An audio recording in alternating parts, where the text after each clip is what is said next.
All right, Alex, the shared screen has been enabled. Yep, got it. Okay, perfect. Hi, everyone. Thank you for joining us. My name is Beth. I'm one of the directors here at BWP, um, and I'm excited for our opportunity to hear from Alex and the other NFL photographers. Um, we have some photographers in our community who are in the sports world, and it's just exciting for us to connect them to professionals that are in the field right now. And we're going to let them go ahead and start. And I'll just keep admitting people as they come in. And while they're presenting questions that you have, just go ahead and drop them in the chat. And then towards the end, we'll give Alex and the team an opportunity to answer some of those questions. Perfect. Well, thank you so much for having us. I'm Alex Kane. I'm the photo manager at the NFL, and we're just really excited to talk with you all. I'm going to actually kick it off to Ben Liebenberg, our director of photography, to give a little bit of a background on our team, what we do, and then we can go around and introduce ourselves. Thanks, Alex. First off, just thank you to everyone for joining in and having us here today. We're really excited to do this. So first off, just the NFL photo team wears a lot of hats. We cover events, we cover games, we cover uh, all kinds of different things, both on the field and off the field. We have a fairly small team. We have about 12 photographers scattered around the country. We have a handful of editors here in LA. We work with all of our internal groups, whether that's marketing, PR, events, you name it, we work with them, as well as we work with all the clubs as well and share our imagery with them. And we cover uh, anywhere from every game with anywhere from probably 4 to 7 photographers between ourselves, our NFL photographers, and our commercial partner, the AP. So we have a lot of content to go through. We, you know, disperse those images out to all groups and take in requests all day long here on the photo desk in LA. Um, just to give a little background on myself, this is my 17th season working for the NFL. I covered NFL for about 4 years before that. So I'm 20 plus years of covering the NFL. I love it. I love coming to work every day.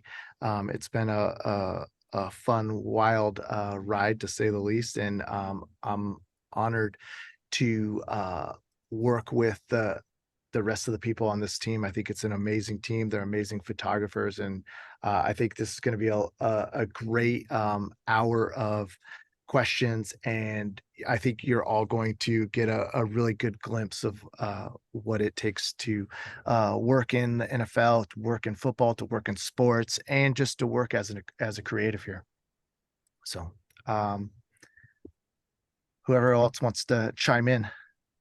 Ryan, I'll call on you. Hi everyone. My name is Ryan Kang. Just a little bit of backstory on me. I kind of wear two hats here. I'm work out on the photo desk as an editor during the week, and then on the weekends, I'm part of the photographer team. I started my career out kind of basically as most people do. They start out as a yearbook photographer at their high school, and then at college, I worked at the student newspaper there. And during college, which I actually went to Oregon, and I went to college with Polly, one of your founders. Um, and there I started freelancing for Associated Press. I did some work for SI, New York Times, while I was there. And then after graduation, I came here to work for the NFL and Ben and Alex, and I've been here for, I think, 8 years now. Um, I cover roughly anywhere between 40 to 50 NFL games a year. Um, yeah, quite a lot of travel and just a lot of games to shoot. Awesome. Thanks, Ryan. Kara, you are up next.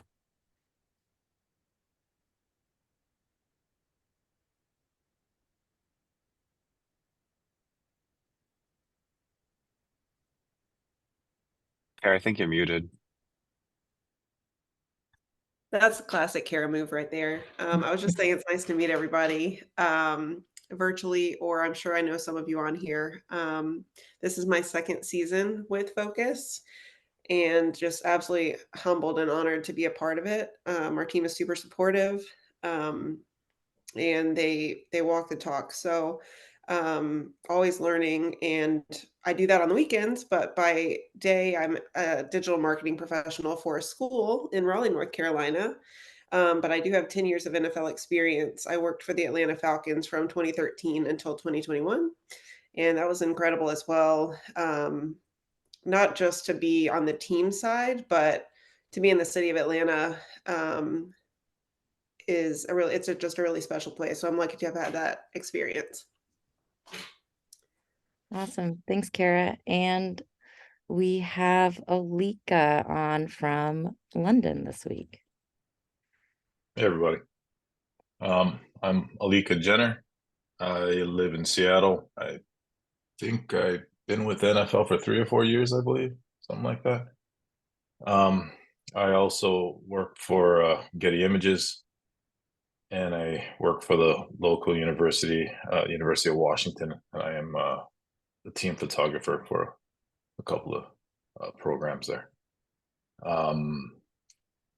I used to help Kara out years ago. She brought me on. That's kind of it. I'm not very excited. Awesome. Well, so Alika is in London this week to cover our international games as well. Thanks for I'm pretty tired. Yeah. Fair. It's 6 o'clock here. Appreciate it. Kate. Hi, everyone. Nice to meet you all. I'm the photo coordinator here at the NFL, and I'm pretty new to the team. I've been here a little over a year. My background, I started off taking photos junior year of college. I had originally gone to school for broadcast journalism and then decided I no longer wanted to be in front of the camera. I wanted to try something different, but still within the sports realm.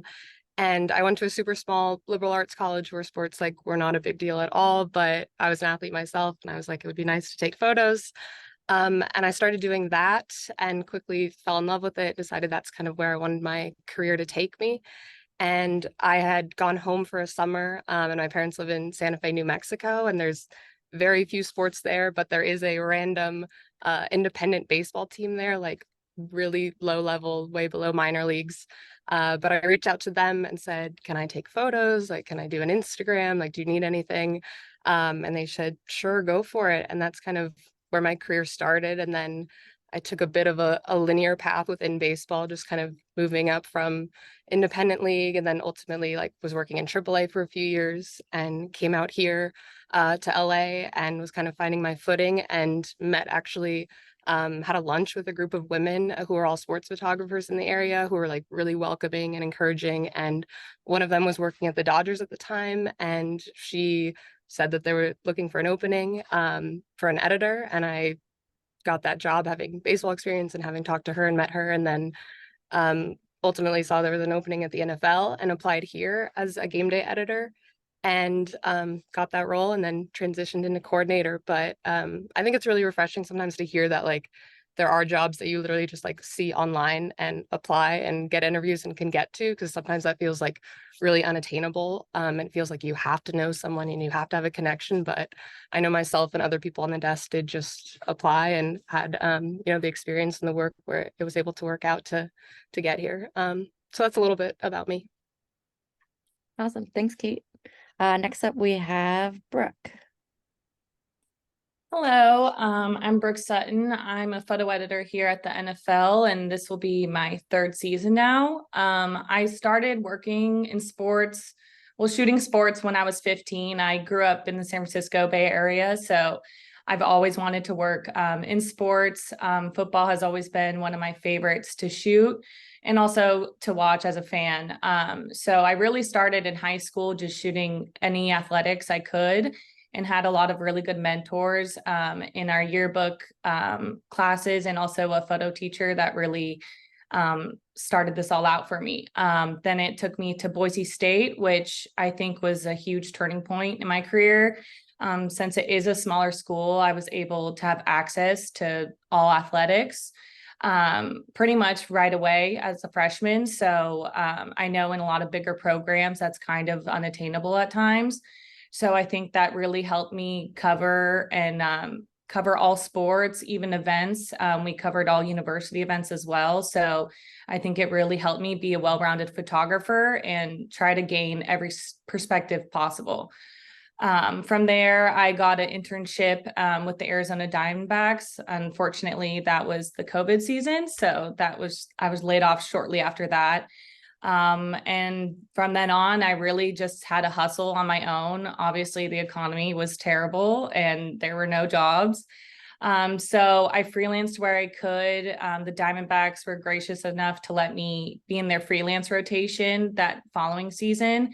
But I also just, reached out, and virtually almost any opportunity I have had since college and during college was just from me reaching out and connecting to whoever, someone I saw with a camera at a game, or reaching out on Instagram. So I did that with the Cardinals' former team photographer, Derek Spencer, and they got me a few editing jobs with the Bills when they came for away games during the COVID season. And then freelance just wasn't cutting it in Arizona. So I decided to move to LA on a whim before I even had this job. Just applied to it, like Kate said. So don't ever be wary of applying to something that's just on a LinkedIn site and you don't know anybody.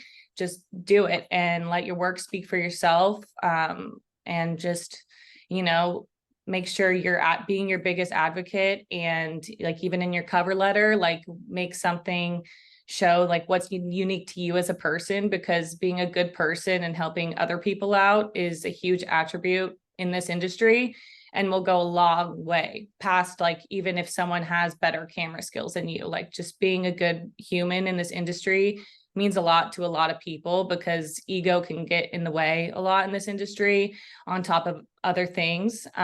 So yeah, just hustling until this point. I get to shoot when I can, but I do edit for the team for the games. I cut images through the season for writers and the website. But also I travel to a lot of the tentpole events and help lead the editing team on that front for Combine, Pro Bowl, and all those other events. So yeah, that's just a little bit about me. Awesome. Thanks, Brooke. And like I said, I'm Alex Kane. I've been at the NFL for 14 years now. I actually got my start in biology. That's what I went to school for. Decided I did not want to sit in a lab. And around the same time, I'd picked up a camera kind of just for fun. But from there, started working for the student newspaper at USC, covering news, events, but also sports. And that's where I really fell in love with sports photography. I was covering basketball, volleyball, and then worked my way up to football. And that was during the Pete Carroll years. So just really had the best time covering those games. Really loved photography. After graduation, decided that was the path that I wanted to take. I got an internship at a newspaper, and then found the edit role at the NFL shortly after that. So got my start at the NFL as an editor, and then eventually moved into my current position, where I'm overseeing the workflow and day-to-day operations of our team. Trying to find the best way to get images from the field out to all the parties who need the photos. Like Ben said, we have a lot of different groups that are using our images. And I found when I got here that I I really love the edit side of it, and I really love working that big picture and trying to really dig into the processes and see how we can make things easier for our editors, make things easier for our photographers, really let our team do what they do best, whether it's shooting or editing, just give them the best tools that we can to make sure that they can just focus on their work and do what they do best. And just really appreciative to work with such a great team. I think one of our strengths is that, you know, we have come to photography from different places and have different experiences. And I think that's been really great for us. And with that, I would just encourage you all to, you know, you can follow us, reach out to us, and with that, we'll open it up to questions and discussion. Okay. For everybody listening in, you can start dropping questions in the chat, and I'll go ahead and start asking some of those questions.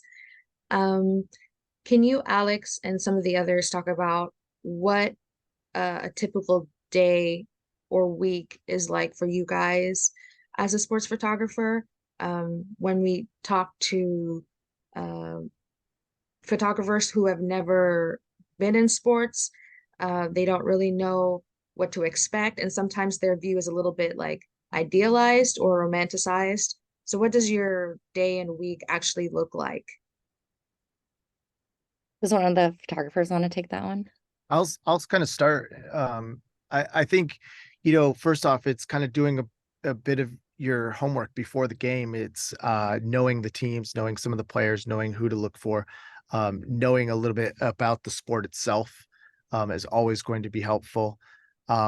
Always arrive early. I think I'm there probably at the 4-hour mark at least before kickoff for a football game.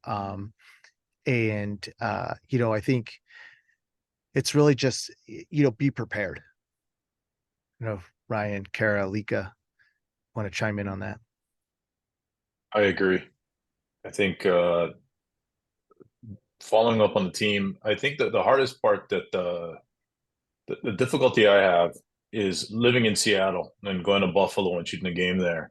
There's not a lot of information on the teams in Buffalo living in Seattle. All the information is basically on the Seahawks. So I have to go out and try to find as much information that I can. Who's the backup, the starters, tight end, and all that, you know, running back and all that kind of stuff. Who's the offensive coordinator, defensive coordinator. And that just helps to get the images that I think the NFL needs, as well as AP. That's kind of how I do it.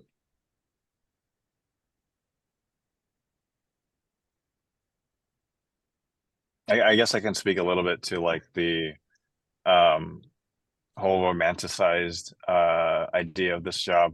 It is a lot of fun, and I wouldn't trade it for the world. There are some aspects of the job that aren't, you know, you don't really see the behind the scenes of, say, if I'm traveling to cover a Sunday night football game in New York, you know, we have either a flight the day before. That's like a 5-hour flight. You get to the stadium 4 hours beforehand. Game goes till like midnight, and then you have a flight back home the next day at like 5 a.m. So you're getting like maybe 2 hours of sleep, come back, got to do your second edits. That takes a whole day.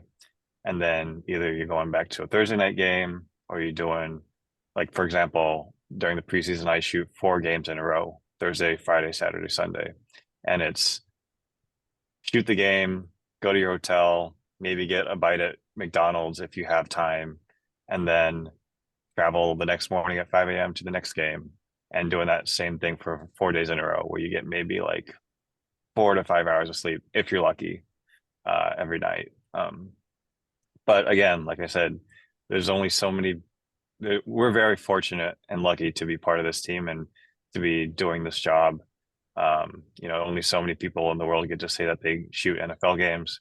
And, you know, for myself, especially, I don't take that very lightly. I'm extremely fortunate and lucky to be in the position that I am to be able to go and, shoot 4 games in a row. So there's a lot of things, that are great about the job, but there's a lot of sacrifices that have to be made as well. This question is from India. What are editors looking for when hiring photographers, and lessons you've learned while getting to this point in your career? I'll start because I think, and Alex, feel free to chime in on this one because I think you and I handle a lot of the hiring side of things. It's, looking for people that can work well within our team, looking for just a knowledge of the sport, a knowledge of their cameras, a knowledge of workflows, can be able to deliver the images in the timely manner that we always need. And then I think one thing that I've kind of learned, and Brooke touched on it earlier, is be a good human. I think everyone on this team can speak to this, and there's people that are great photographers that just don't work in this business anymore because of their attitude, because the way they treat other people. And this is a small, tight community of sports photography. It's not like there's millions of photographers doing this job. It's very finite, and it's big. Being kind to the person next to you on the sidelines goes a long ways in this business. Yeah, I can add to that as well. I think for the first part, when we're looking at photographers, what we also want to see is a unique eye, and something that a photographer who can shoot more than just standard game action, so can find those unique angles, has an eye for those really unique eye-catching moments. I think those are the photographers who stand out the most. And I think to the second part, one thing that I've learned is to kind of always challenge yourself. This industry is always changing. There's always new technology. There's always new ways to do things, and there's always someone who's going to want that job too. So I think always like pushing myself and our team to innovate, not just do the same thing year over year, find new ways to do things. I think is really key. I was going to chime in after Ryan a minute ago about sacrifice and like what I've learned. But really, you might have to sacrifice to both build up the portfolio you're going to need to be noticed by editors and to continue to do the role, because that's one of the things that's not always rosy about it. Not only are you going to be covering the games, but our team goes home and we edit. And if you're already working in sports or in entertainment events, you understand that editing, I think I saw something recently that was like for every hour a photographer spends shooting, they spend 9 hours editing. I don't know if that's a little, exaggerated, but it feels that way sometimes. And then the other thing is just trust. I know in my time when I was hiring photographers more frequently, I had never met Alika before when we signed him on. But he instantly provided that level of trust that he could be around the players, that he would be on time, that like Ben said, he would provide the images in a timely manner. And there was no drama, right? Like editors are looking for photographers that are going to do the job, do it well, and not have drama. So that's just my advice. Thank you. And this is kind of related to that a little bit. You guys had spoken on it's a small industry. You want to treat people well. You want to start where you can. Some of the photographers have asked us, hey, how do I break in if I didn't go to college? Because a lot of the people who have experience, who have a portfolio with sports in it, they did at school. So we're having some people ask, if I didn't go to college or if I didn't get that typical experience with sports, shooting at that level, how do I start? I'll Yeah, chime in I was on gonna this. say, this is a good question for Kate too, and Brooke. On this one, as I kind of touched on before in the introduction, you have to hustle too. I think that, like I said, a lot of opportunities I even got even during college. And I know that's besides the point, but it was just from reaching out. And even if you can't get that experience at the college level, if there's a local media outlet you can reach out to, a local shooter you could reach out to, the local newspaper, do your research and just try to find out who's covering sports or whatever topic you want to cover, and just reach out to them. The worst thing someone can say is no, and then you move on to the next. And there's going to be only so many no's until you get a yes. So I'd say reach out as much as you can, and don't let, if you don't have a lot of gear or virtually none, like, get in the way of that too. Some of these outlets may have gear you could borrow. If not, even if you're not on the newest lens or camera, like, that's totally fine too. I still have my 5D Mark III that I've shot some NFL events for that have been used on NFL platforms, along with, the latest technology that there is for cameras. So they still hold up. You just have to, trust in yourself and trust in your work, and don't let the idea of comparison kind of get in the way of you reaching out and trying to fulfill those goals. But I do think just reaching out to anyone you can is the best way to go about that if you haven't had that experience at the college level, but also reaching out to the local high schools. A lot of high schools need that content and are more than willing to help out in any way, probably with gear and all those other things for you to cover different sports and events there. I was Thank you. just gonna, Go and ahead, go ahead. to go off of Brooke and everything, I think a lot of younger photographers maybe feel that they need to be taking photos of collegiate athletes or professional athletes to have a good photo, but we see a lot of photos of athletes of high caliber, and the photography itself isn't what we're looking for. And you can take a really great photo by going to a little league baseball game, or going to your local park. And sometimes I'll see middle schoolers playing, and I'll talk to their parents and be like, hey, I'm a sports photographer, do you mind if I take some photos of your kids? And some of those photos I love, and I'll have in my portfolio because that's what I had access to at the time. And it really is just a matter of what you have access to, and it does not matter the level of the athletes at all, and it's what gear you have in your hand at that moment. And you can take good photos with any gear and with any sports happening.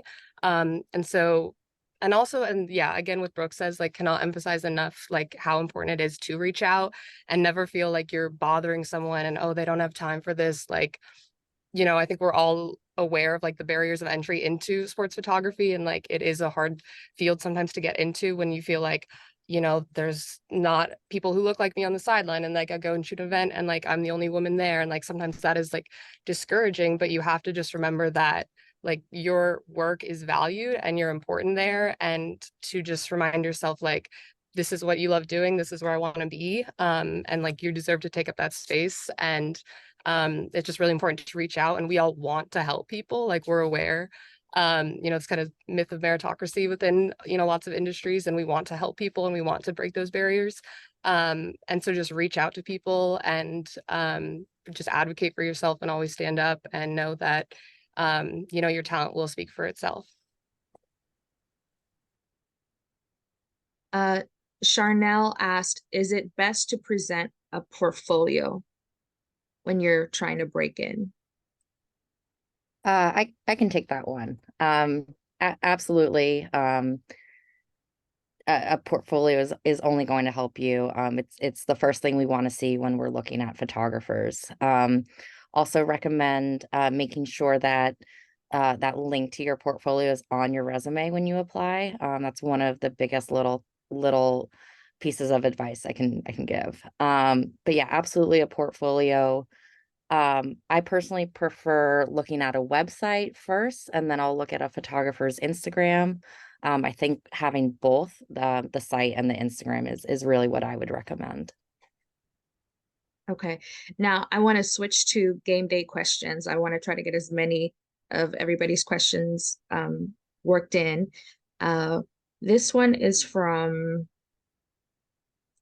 Terrace, and forgive me if I said your name wrong. She wants to know the team dynamics with so many people working on different things on game days. How do you guys stay organized? How do you guys communicate with each other? Do you have meetings before and after?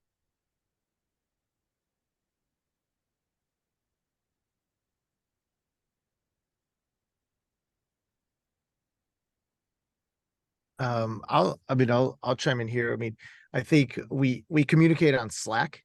That's kind of our way we can communicate with our photographers in the field. They can communicate with all the editors, so we can quickly drop, requests in there, things like that. I think everybody has an assignment. Alex does a great job of kind of dividing up what the day looks like amongst all of our editors.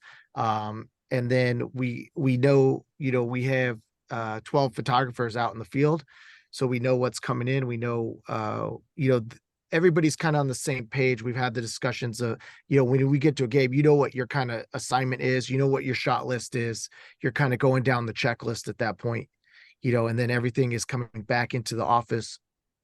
And it's, you have different people with different roles, where Brooke could be editing, Alika's take, and Kate could be, getting photos for our homepage of NFL.com.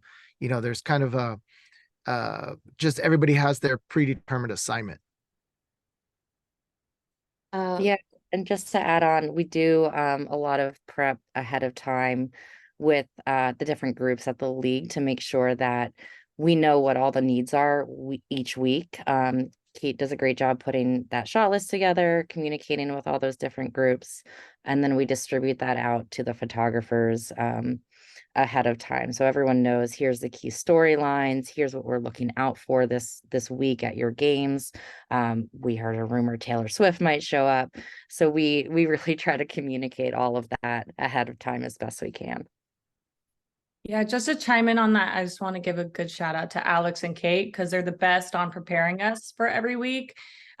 Couldn't be more organized than the emails they send out on what assignments we need, what's the shot list, what's the most importance for the day.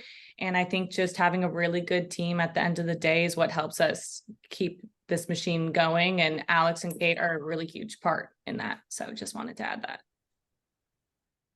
The next question is from Fraser, and she said, on game days, how do you deal with stress? Are you ever stressed about the lighting conditions, the weather, if you're going to get that shot that you're going for, and how do you guys kind of navigate that?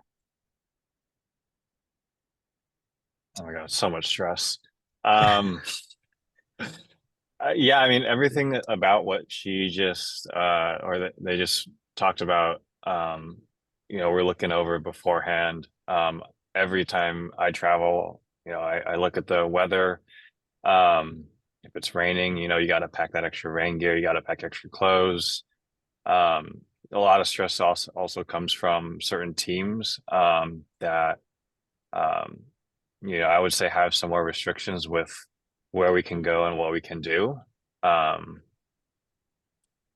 mean, there's a whole list of stressful situations that we're dealing with. I mean, basically shooting itself is also very stressful because, just the nature of it, we're there to do a job, and you only really get ever one shot to get a photo of a play.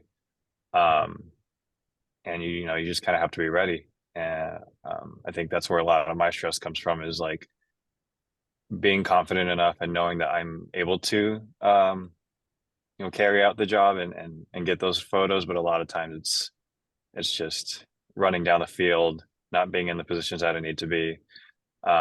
Lighting conditions wise, you have to deal with what you get. A lot of stadiums have really good lighting. I know a lot of stadiums are currently updating their lighting But sometimes you just get dealt a bad hand with, harsh noon lighting in Denver, where it's, very harsh sun. You have people wearing all white, people wearing all black. It just doesn't look good. You have certain stadiums like in FedEx Field in Washington where the lights are really dim. It's like playing in a high school stadium. And you just kind of have to roll with the punches and do the best job you can with what you're given.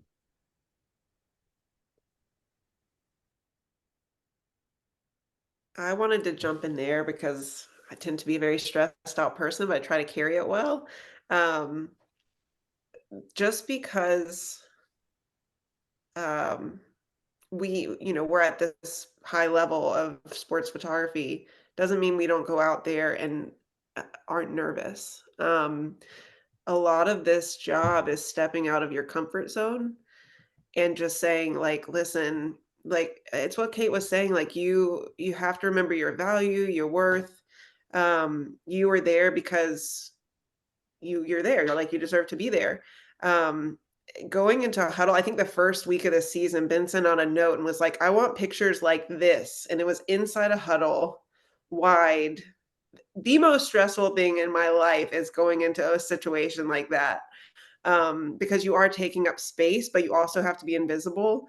And there are times where I do have to say to myself on game day, like, listen, you're doing this, because there are a lot of times where maybe I didn't.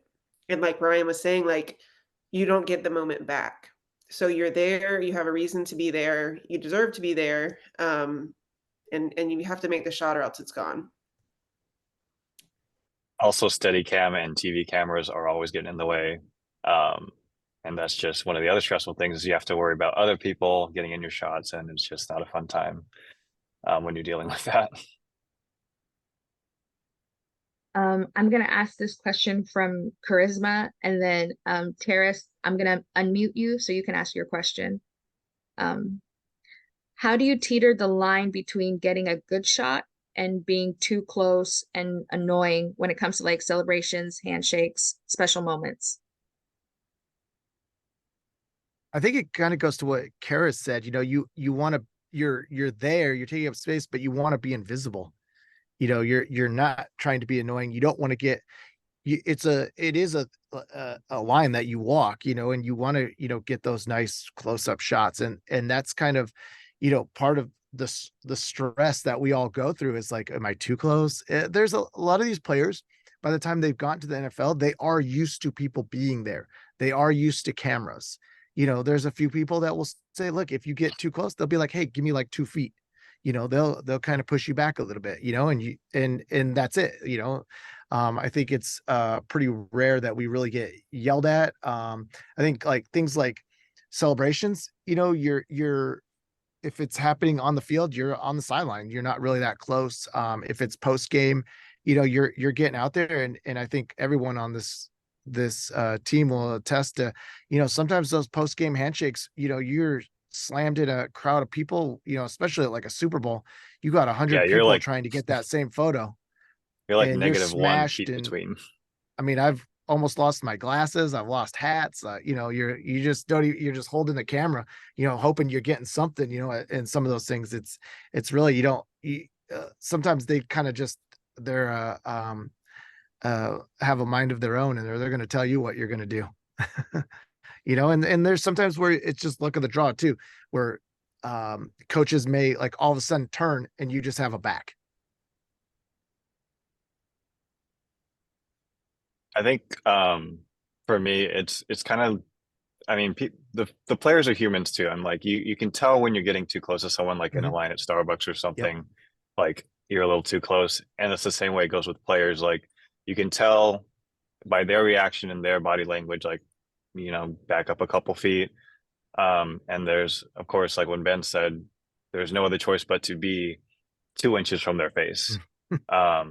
And that's just what you have to do. You have to get your wide angle lens out. And, I'm sorry that I'm 2 inches from your face, but that's where we are. Yeah. But yeah, I think for me, after doing this for so long and shooting so many games, it's kind of like a sixth sense, knowing the players and what they're comfortable with. But again, like they're people too. They'll let you know when you're too close. You know, you can tell when you can get in a little closer. But yeah, there a lot of players are very vocal and will tell you basically straight up, like back off, or they'll even come to the camera sometimes and be like, I want our photo taken. So that's how I personally teeter the line. I think it's building relationships too, over time, I shoot a lot of Rams and Chargers here in LA, like Alika's at Seattle. Kara's at Panthers a lot. We kind of build up those relationships with the players. They see you week in and week out. They get to know you. Like Ryan said, they'll ask you for photos. They'll ask you to take pictures of them and maybe like some, college player friends, college teammates, things like that, so it's kind of just building up that trust, building up that relationship. Terrace, are you ready? I think you already asked my question. My question Okay. was the one about staying organized on game day. Okay, I thought you had another one and I wanted to give you a Oh. chance. Okay, Yeah, good. thank you. No problem. When it comes to equipment, and this is from Damari, what piece of equipment would you not go without? And also, there was another equipment question that I want to get in here.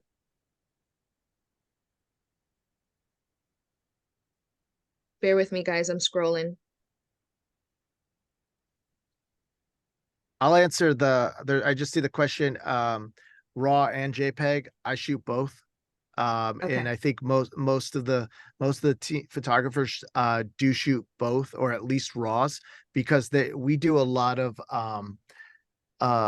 times our creative brand team wants to put a photo on the side of a building, especially around Super Bowl and the Super Bowl host cities. We put photos on the side of stadiums and things like that. So we definitely make sure we're shooting at least a RAW. Yeah, And shooting both RAW and JPEG. JPEGs goes to the office, RAWs are for our second edits. And I'll go, I think for me, I'm always going to have my 400 with me at every game. I think that's a must have, or something similar in length, for any kind of sport, whether it's football, baseball, soccer. I think anything on a field like that, you want that length. And and it doesn't have to, I mean, obviously I know everyone's not going to have a 400 2.8, but something in that range, whether it's a 100 to 400, and maybe it's a little slower, but you want to have that range, because if you're out there with a real short lens, you're not going to get the photos I think you need.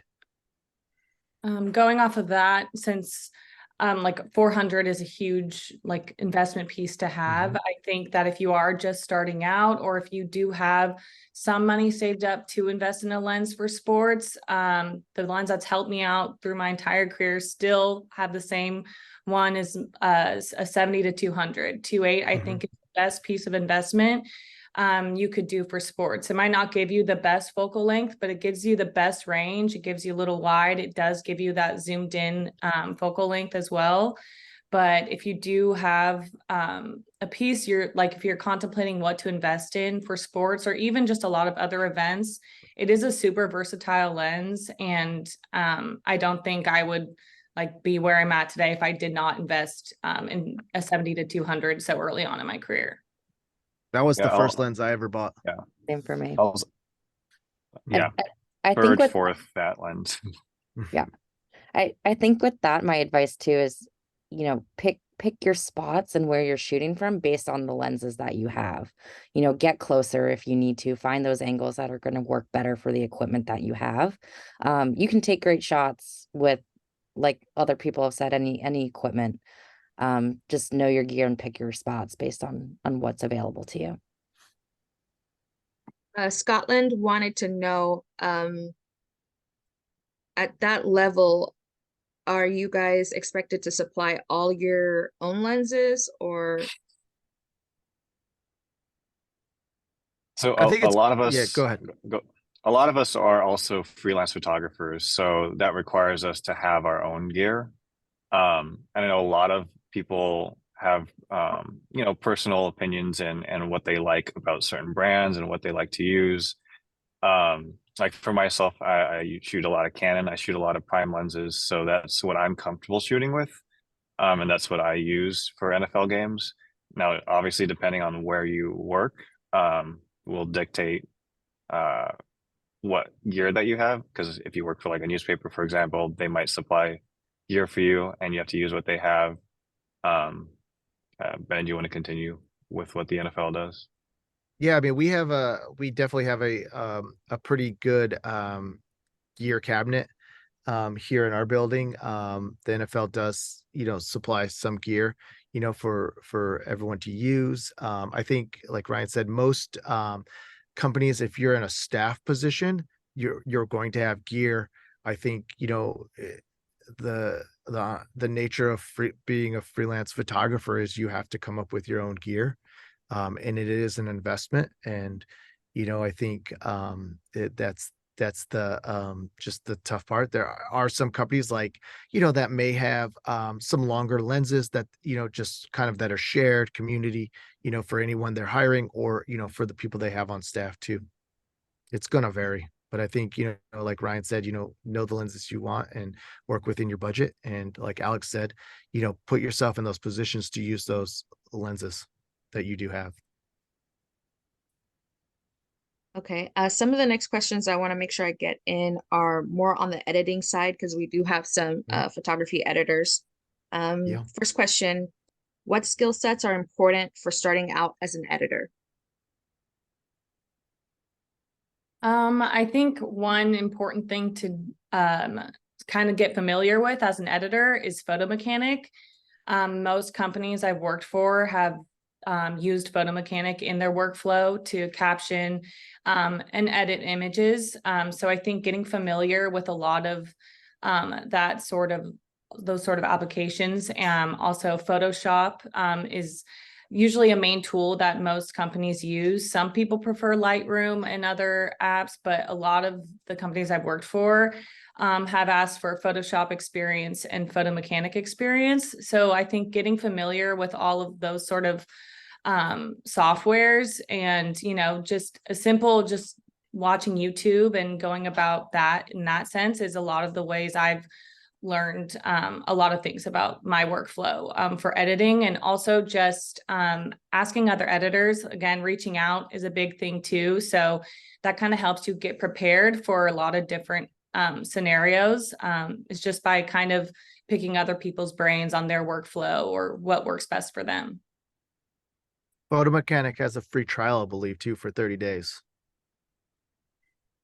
And a lot of the editing really depends on the organization that you're with and what their needs are going to be. Some places you might be working up 20 photos for a game.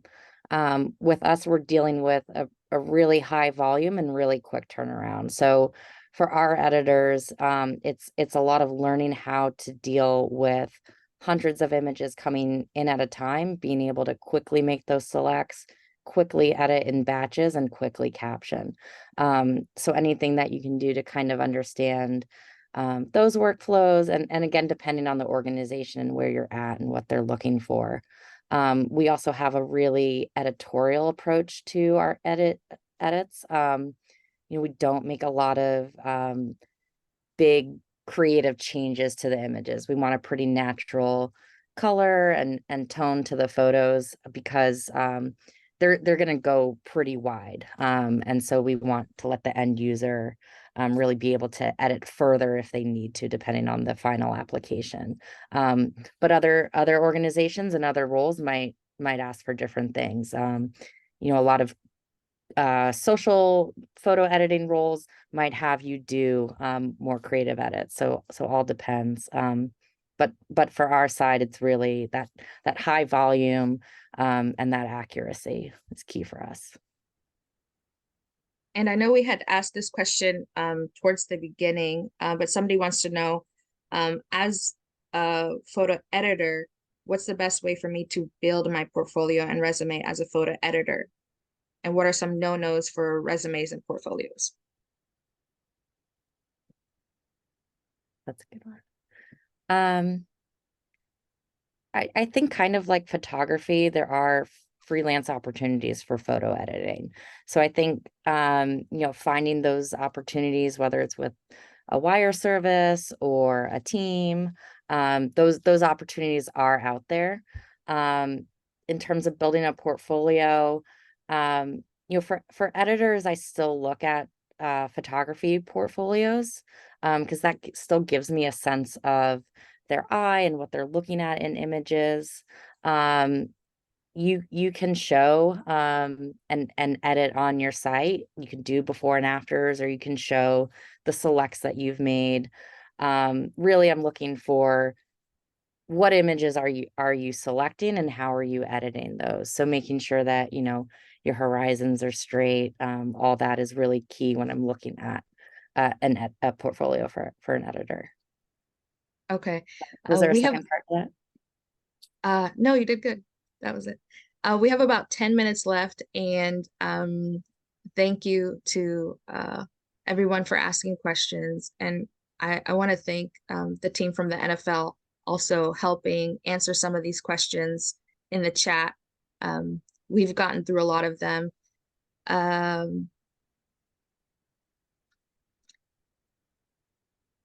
Some people want to know if I want to break into sports, do I need to live in a certain area in a big city near these teams?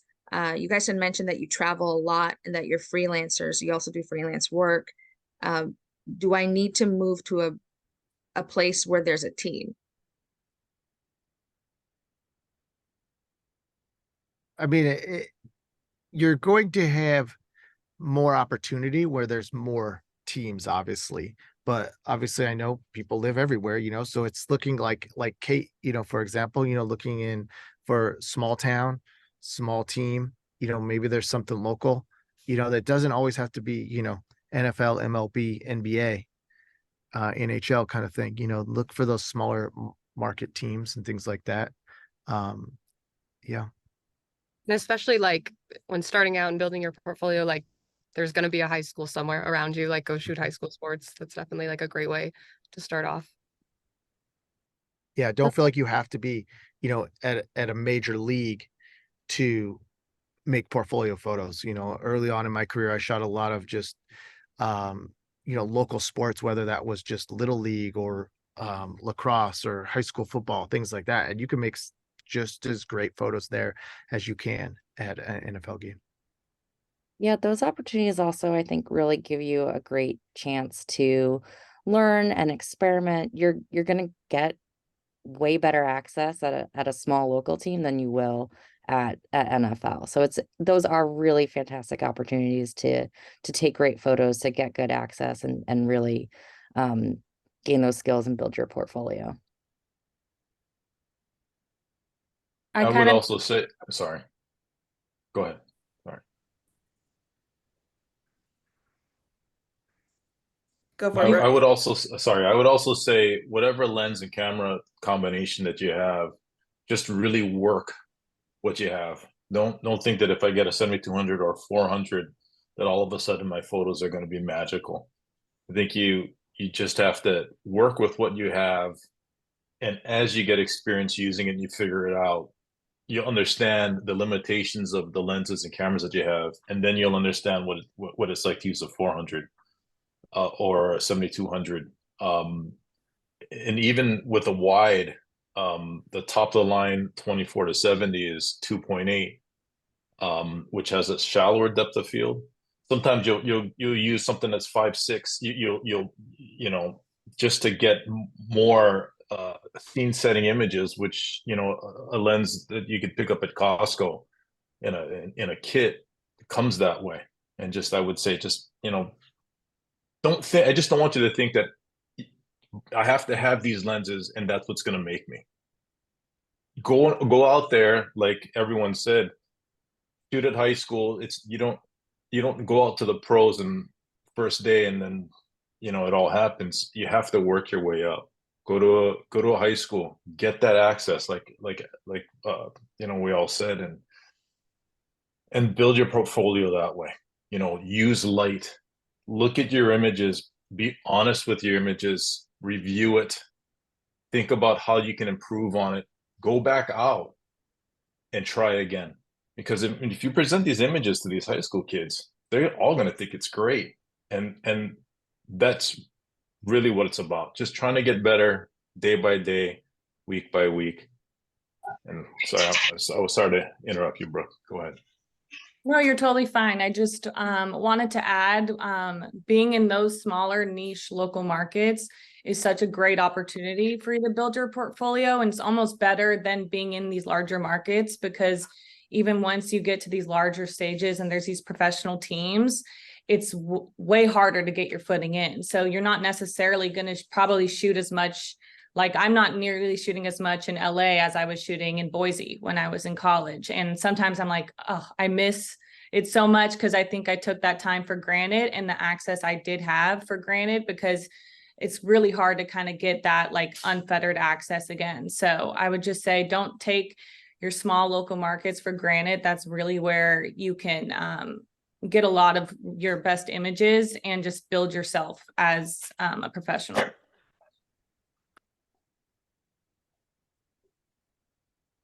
Okay, Elsie, are you ready? Yeah, I'm ready. Hi, everyone. I'd really like Hello. to say thank you so much for being with us. It's been really insightful. You've shared some really good gems today. My question is, I'm tuning in from London, and I know Alika is here in London because there's an NFL game over the weekend. My question is, how, because I know sometimes we bring the games to London, how can I get in touch with the NFL? I've never photographed an NFL game before, but I do photograph rugby. How can I get in touch just to get a feel of the game, to come in and photograph the game, and just, I don't know, that's what I'm trying to ask. How can I get access to come and photograph one of the matches in London? Thank you. So I think really it's the NFL specifically is very limited in numbers for the sideline. I think your best bet, like, you have to have an affiliation. You have to be hired by somebody working for someone that is going to have to submit that credential request on your behalf. So that's where I would start, is, looking for someone that can help put that request in. And then also just, maybe it doesn't mean getting to the game. Maybe it means, doing like practices or things like that. There are other media availabilities throughout the weeks, especially around our London games, where, there's a couple practices, there's some fan fests going on this week, things like that. I would start there, but you're definitely going to need that backing of a media outlet. Any last word of advice before we close? We had so many questions, and I want to thank the team for answering some of the questions in the chat as we were going along. Any last bit of advice you'd give to the attendees? I was just gonna say, There you go.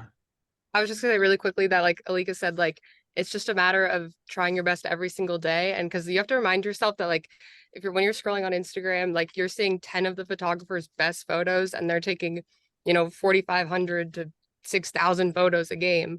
And you're seeing their 10 very best. And like, I know there is times where you feel like there's just one moment to get this play, but like, we're all human, and sometimes like we don't get the shot, be like, oh, I missed that touchdown, missed this, like that happens. So don't think that like we're all perfect getting every single shot that you see. Like, those are just 10 of the best that you're seeing when they post.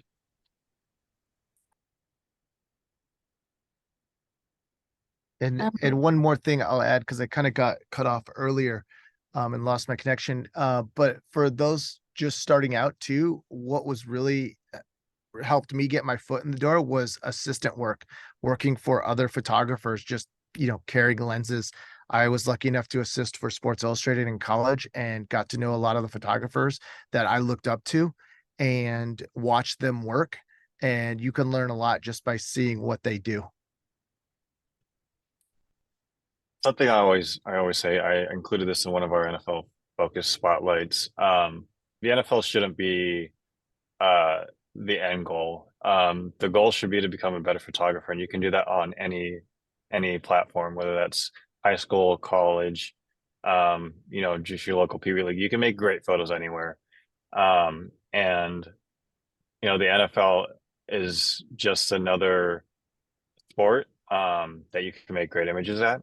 And, you know, while it is fun, you shouldn't be discouraged by shooting high school versus NFL. Like you can make an amazing photo at a high school game because there's probably going to be better lighting because it's played at an afternoon versus at night.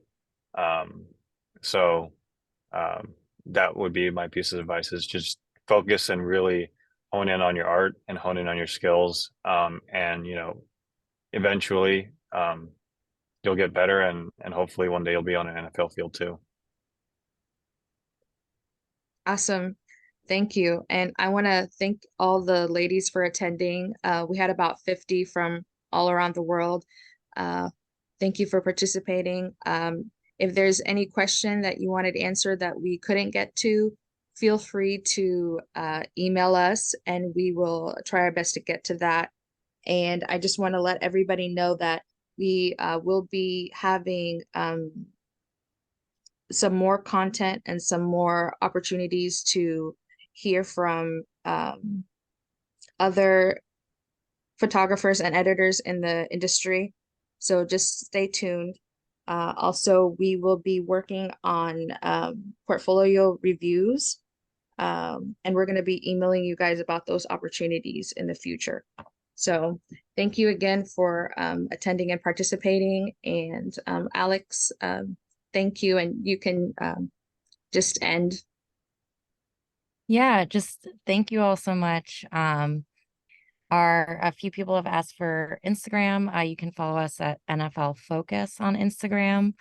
And really just want to emphasize, don't hesitate to reach out to any of us, or anyone in the industry. Like Kate said, the worst that people can say is no. But you know, keep reaching out. We're always open. Really excited to be here, and thank you so much. Thank you everyone for having us. Thank you. Guys. Thank you. Have a great day or evening, everyone, depending on where you're at. Thanks. Take care.